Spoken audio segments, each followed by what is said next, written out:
ça chauffe. Le sujet des cryptos devient de moins en moins neutre, politiquement parlant en tout cas. Donc on se souvient déjà en 2024, le Bitcoin s'est invité dans la campagne présidentielle aux États-Unis.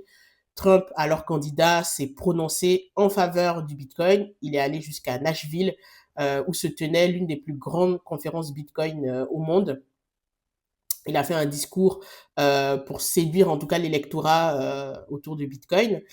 Et en France, on voit aussi que la classe politique commence à saisir en tout cas le sujet des cryptos. Donc déjà en mi-juin, le Front National, enfin en tout cas le Rassemblement National maintenant avait déposé un amendement pour étudier la possibilité de favoriser l'industrie de minage de Bitcoin.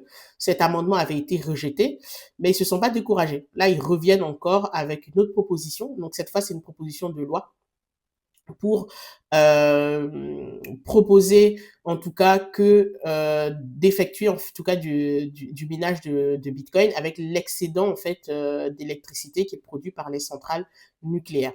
Donc le Bitcoin, en tout cas le minage de Bitcoin s'invite à l'Assemblée nationale. Pour moi, ce n'est que le début. Je pense qu'en 2027, pendant la campagne présidentielle, tout comme le sujet de Bitcoin et des cryptos a été un sujet de la campagne de 2024 aux États-Unis, ça sera un sujet aussi en France en 2027.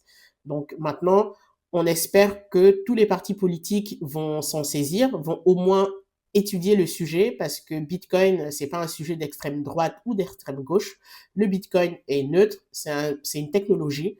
Donc, ce serait dommage que le Bitcoin soit trop tenté extrême droite ou extrême gauche, mais que toute la classe politique s'en saisisse. En tout cas, on va suivre de près en fait cette histoire, mais en tout cas, faut noter que aujourd'hui, le sujet du Bitcoin, le sujet des crypto-monnaies, c'est pas un petit sujet en fait à côté, c'est devenu vraiment un sujet géopolitique et les États s'y intéressent. D'ailleurs, en fait, je vous profite pour vous donner cette information.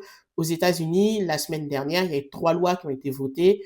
Genius Act pour encadrer les stablecoins, Clarity Act pardon, pour donner plus de clarté en fait sur les institutions qui doivent légiférer autour des cryptoactifs. Donc il y avait un combat entre la CFTC et la SEC et ensuite le anti-CBDC donc qui interdit à la Réserve fédérale américaine, la Fed, de créer des monnaies numériques de banque centrale comme ce que veut faire l'Europe avec l'euro numérique.